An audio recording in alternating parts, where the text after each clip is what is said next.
Ya, selamat malam Bapak Ibu. Kembali lagi saya ketemu di King of King Channel. Saudara-saudara, saya masih tertarik membahas tentang adat istiadat orang Batak ya. Saya sedang bacakan dari bukunya dari Hartina Sitinjak ya, buku Sarah Hati Nurbaya Sitinjak ya. Dia mendapat penglihatan bahwa orang-orang Batak itu menuju ke neraka. Ya, dia melihat Tuhan Yesus memperlihatkan kepada ibu ini orang-orang Batak itu seperti mayat yang sedang menuju ke neraka karena melakukan adat istiadat. Jadi jelas ya saudara, Ibu Hartina Sitinjak ini sebenarnya adalah seorang nabi Tuhan untuk orang Batak ya, tapi mungkin dia tidak menyebut dirinya nabi, tapi sesungguhnya dia itu nabi Tuhan yang memberikan penyingkapan terhadap orang-orang Batak. Makanya saya katakan kepada orang Batak, engkau harus mendengar suara nabi-nabi Tuhan. Kau jangan dengarkan suara pendetamu, karena pendetamu pun tidak sanggup ya. Pendetamu kan tidak melarang engkau melakukan adat istiadat. Yang berani melarang adat istiadat itu cuma nabi Tuhan. Pendeta enggak diberikan otoritas untuk menegur kesalahan gereja. Pendeta itu bukan porsinya di situ. Nah, yang menjadi porsi untuk menegur dosa gereja itu adalah nabi-nabi Tuhan. Dan ciri khas nabi adalah dia bernubuat, dia mendapat penglihatan, dia mendapat mimpi. Nah, di sini saya bacakan Ibu Hartina Sitinjak pada waktu doa dia mendapat penglihatan di mana orang-orang Batak menuju neraka. Tuhan Yesus mengatakan bahwa orang-orang Batak sedang menuju neraka karena melakukan penyembahan berhala melalui adat istiadat ya.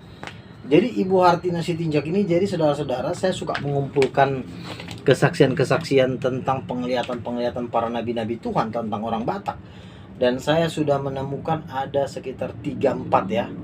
3, dan semua nabi-nabi Tuhan ini bukunya, ini beda lagi nih, Gorsi Gultom, ini Sitinjak, yang satu lagi Pak Nenggolan, semua mengatakan bahwa orang Batak yang melakukan adat istiadat sedang menuju, saya terus terang aja, memang menuju neraka. Saya katakan neraka ya. Jadi ini udah enggak, sudah tidak ada waktu lagi saudara. Jadi mari bertobat cepat-cepat ya. Bertobat. Karena bahkan ada falsafah orang Batak ya, dikatakan di dalam buku ini ada falsafah orang Batak. Lebih baik tidak bertuhan daripada tidak beradat. Ya, lebih baik kau tidak bertuhan daripada tidak beradat. Ini ajaran apa sih? Kok bisa-bisanya mengatakan lebih baik tidak bertuhan? Itu katanya pernah ditulis di koran SIP, Sinar Indonesia Baru Medan ya. Gitu. Jadi penglihatan-penglihatan ini adalah suara Tuhan terhadap orang-orang Batak supaya bertobat dari melakukan adat istiadat. Jadi ibu ini mendapat penglihatan bahwa orang yang melakukan adat istiadat itu menuju neraka saudara, bukan main-main lagi. Nih, saat saya diingatkan kembali oleh Kak itu kurang jam 1, Tuhan memperlihatkan pada saya banyak kuburan orang mati, bukan mimpi tetapi sedang dalam doa. Saya kaget dan ketakutan, spontan menangis. Apalagi Tuhan mau lakukan terhadap kami, ya kan? Jadi Tuhan memperlihatkan ada kuburan dan banyak orang mati, dan orang mati ini akan menuju ke neraka. Itulah orang-orang Batak yang sedang akan menuju lautan api dan belerang. Jadi saya minta orang Batak bertobat, dibaptis selam ya. Jadi saya kan, Danau Toba itu kan begitu luasnya tuh, yang di Balige, di Samosir. Jadi saya minta adakanlah baptisan massal di Danau Toba itu supaya kau diselamatkan ya. Jangan engkau seperti ahli-ahli Taurat yang tidak mau dibaptis oleh Yohanes dengan alasan dipercik. Tenggelamkan dirimu ke Danau Toba itu, terlalu banyak air di Danau Toba itu. Baptis selam massal ya, orang Batak harus dibaptis selam secara massal supaya mereka bertobat ya saudara-saudara. Jadi banyak ritual-ritual, sudah melakukan adat istiadat, tidak membayar perpuluhan, tidak bahasa roh, menentang mujizat, menentang penglihatan. Itu satu paket saudara. Anda tidak bisa mau berputar ya kan. Anda juga sudah tidak bayar perpuluhan, melakukan adat istiadat, penyembahan berhala, terus apa lagi? Tidak percaya mujizat, tidak percaya penglihatan, tidak memenangkan jiwa, tidak mengkristenkan orang. Itu satu paket karena Roh Kudus itu tidak berfungsi di dalam diri orang-orang Batak gitu. Jadi ini adalah akibat adat istiadat. Gereja-gereja setempat juga tidak pernah melarang. Kenapa? Mungkin mereka takut kehilangan jemaat kan.